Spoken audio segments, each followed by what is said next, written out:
Okay, so hello again. So now that I've shown you with normal distribution, we have one standard deviation above the mean and one standard deviation below the mean, right?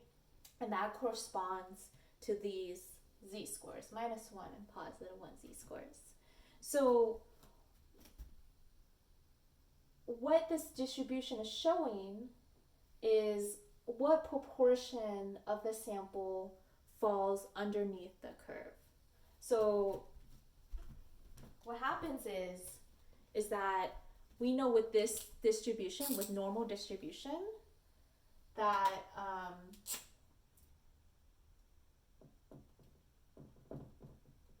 34%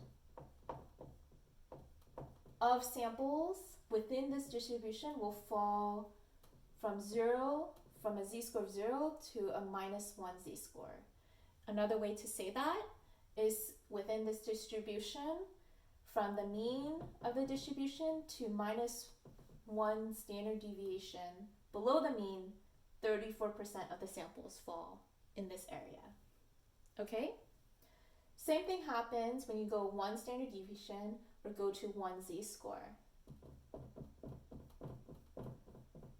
34% of the sample falls underneath the curve from the mean to 1 standard deviation. I can keep going. We get up to 2 standard deviations, right? So I'm going to ask this question. I don't expect to answer because you guys are watching a video. But if we go to 2 standard deviations, so this is 2 standard deviations, what z-score would that be? You're right, it's 2. If we go 2 standard deviations below the mean, what's the z-score? So this is below the mean. I'm asking below the mean. 1 standard deviation below the mean was -1. So 2 standard deviations below the mean, how much is that? -2, yeah. Okay. So when you get to 2 standard deviations or -1, that is from here to here, this proportion. Sorry, I feel like I didn't draw this very well. So if you notice, the curve is starting to go down a little bit, so the proportion of samples will be smaller, even though it's the same distance across the x-axis, because there's like a little, it's not as full up here, you only get, this area, you only get 14%. So 14% of the sample falls between -1 standard deviation and -2 standard deviations.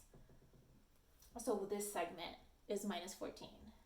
Same thing when we go from +1 to +2, the proportion that falls in here is the same, right? Because this is a mirror image.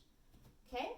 So that is, okay, yeah, and it looks, so my image does not look very, like, perfectly symmetrical, but should be symmetrical when you guys, if you guys are following along and drawing your own, these 2 points should be symmetrical, but at this point there's no way I can get this to be symmetrical. Okay?